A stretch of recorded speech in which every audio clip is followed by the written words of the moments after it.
Olá, eu sou o pastor Roberto, do distrito de Cidade Soberana. É muito bom receber você no 37º dia. Continuamos estudando algumas grandes orações da Bíblia. Hoje vamos ver a oração de Daniel, que ora em favor do povo no cativeiro. Para começar, vamos conhecer o Cláudio, que decidiu entregar a sua vida a Deus, depois de ter tido um problema mecânico com o seu carro. Eu me lembro que por volta do ano de 1986, eu estava vindo para a igreja, casado já na época, com 2 filhos, e eu recebi estudo, por sinal, aqui mesmo, nesse espaço, mas aqui era uma casa que era do Sebastião de Paula, que era o obreiro da igreja. E naquela época eu, muito cheio de vícios, bebia, um alcoólatra, fumante, usava outras drogas, outros tipos de drogas, viciado em jogos e desempregado. Mesmo assim eu me casei e acabei comprando uma perua Kombi do ano de 1970 para poder aí fazer alguns fretes para ganhar algum dinheiro. E eu peguei a minha família uma época e fui fazer um frete lá na zona rural, na zona norte, zona rural de São José dos Campos. E ali eu acabei cometendo uma imprudência. A perua ela suportava 800 quilos e eu acabei colocando 1.200 quilos. E vim ali na zona rural e acabei caindo num atoleiro. E quanto mais eu tentava tirar a perua daquele atoleiro, mais ela afundava. Passou uma família ali, um fusquinha, parou e o rapaz foi bem taxativo comigo. Disse o seguinte: olha, não tem jeito, tem que esperar amanhecer o dia, já era bem tarde da noite, para poder sair. E eu estava com a minha esposa, até então a falecida professora Berenice, e os meus 2 filhos, o Rafael e o Júnior, bem pequenininhos. E aquele clima, eles choravam muito dentro, aí o que eu fiz? Recebendo o estudo bíblico, mas não acreditava em nada do que eu estava recebendo. Eu me retirei alguns metros e ali eu comecei a orar a Deus. E eu fiz uma oração bem sincera a Deus. Perguntei para Deus assim, fiz a seguinte pergunta para Deus: Senhor, se Tu é um Deus verdadeiro mesmo, me ajude, que é agora que eu estou precisando de ajuda. E fiquei ali esperando o resultado daquela minha oração. E de repente, alguma coisa me impulsionou a entrar na Kombi, que já não tinha mais bateria, de tanto eu tentar dar na partida, e estava tudo no escuro.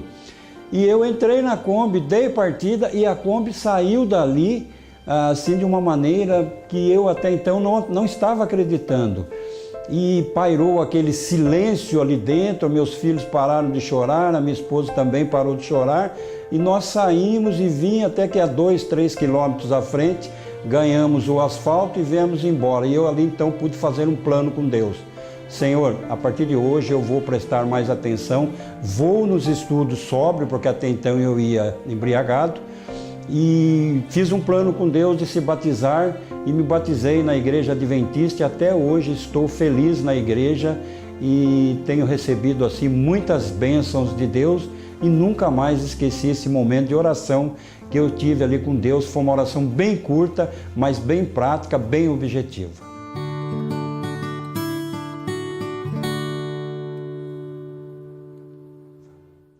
Olá, estou contente de poder compartilhar um pouco mais sobre oração com você.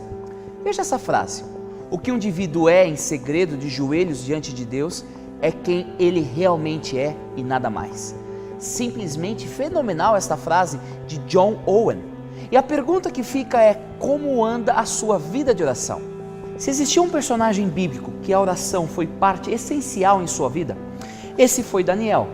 O jovem exilado aprendeu muito cedo que somente através da oração ele poderia ser fiel a Deus e conseguir sobreviver às duras provas da vida. No andar de cima havia um quarto com janelas que davam para Jerusalém. Daniel abriu as janelas, ajoelhou-se e orou, dando graças ao seu Deus. Ele costumava fazer isso 3 vezes por dia. Uma das mais belas orações de Daniel está registrada no 9º capítulo do seu livro. Neste momento, gostaria de refletir nesta oração e encontrar pelo menos 6 lições para a nossa vida de oração. Vamos começar com o verso 2. No primeiro ano do seu reinado, eu estava estudando os livros sagrados e pensando nos 70 anos que Jerusalém ficaria arrasada, de acordo com o que o Senhor Deus tinha dito ao profeta Jeremias. O que levou Daniel a orar foi a meditação e o estudo da palavra de Deus. Ao refletir sobre a sua circunstância e a do povo de Israel à luz da Bíblia, em particular o livro do profeta Jeremias, Daniel foi compelido a orar. As Sagradas Escrituras e a oração caminham de mãos dadas. A oração nos leva à Bíblia, já a Bíblia nos leva a buscar a Deus através da oração. John Bates disse: a grande razão por que as nossas orações são ineficazes é porque nós não meditamos antes de orar. Primeira lição da oração de Daniel, capítulo 9, é orar biblicamente. A segunda lição encontra-se no verso 3. Em sinal de tristeza, eu vesti uma roupa feita de pano grosseiro, sentei-me sobre cinzas, deixei de comer e orei com fervor ao Senhor Deus, fazendo-lhe pedidos e súplicas. Daniel tirou seus finos trajes e, em sinal de humildade, vestiu-se com sacos. Há pelo menos 46 referências no Antigo Testamento dessa atitude de vestir-se com roupa feitas de sacos. Essa atitude humilde simboliza uma profunda tristeza, contrição, luto. Daniel orou humildemente e essa é a segunda lição que podemos extrair dessa oração. Quando nos achegamos a Deus, nós temos ido com humildade? No verso 3 também encontramos a terceira lição da oração de Daniel. Quando orar, ore com fervor, com intensidade. Orei com fervor ao Senhor Deus, fazendo-lhe pedidos e súplicas. A ideia dessa palavra fervor nos leva à experiência que Jacó teve com um anjo do Senhor ao lutar com ele durante uma noite. Devemos persistir, perseverar em nossas orações. E esta é a terceira lição. Dos versos 4 a 14, Daniel confessa nominalmente todos os pecados do povo de Israel. No verso 5 lemos: nós temos cometido pecados e maldades, fizemos coisas más e nos revoltamos contra ti. Desobedecemos as tuas leis e os teus mandamentos. Aqui está a quarta lição. Ao orar, não diga simplesmente perdoe os meus pecados, mas descreva cada pecado que você quer que seja perdoado. A quinta lição encontra-se nos versos 15 a 19, onde vemos Daniel suplicando para que a glória de Deus seja manifestada. Interessante notar que em 19 vezes nessa oração é feita referência a Deus e apenas 11 vezes aos homens. Podemos concluir que o foco da oração é Deus e não o homem. Mesmo pedindo por uma necessidade do povo, o fim do exílio e o retorno a Jerusalém, o foco era a manifestação da glória de Deus. Quem é o centro de suas orações? Qual é o foco das suas preces? A sexta e última lição que gostaria de destacar encontra-se nos versos 20 a 23. Quando orar, aguarde a resposta. Daniel recebeu a resposta à sua oração antes mesmo do término de sua prece. Embora nem sempre aconteça desta forma, muitas vezes quando oramos, Deus nos responde antes mesmo de levantarmos os nossos joelhos. Porém, se Ele não responder imediatamente, lembre-se que Ele sempre responde. Às vezes, a resposta é sim, às vezes é não e às vezes é espera, mas Ele sempre responde a oração. Você está preparado para orar como Daniel?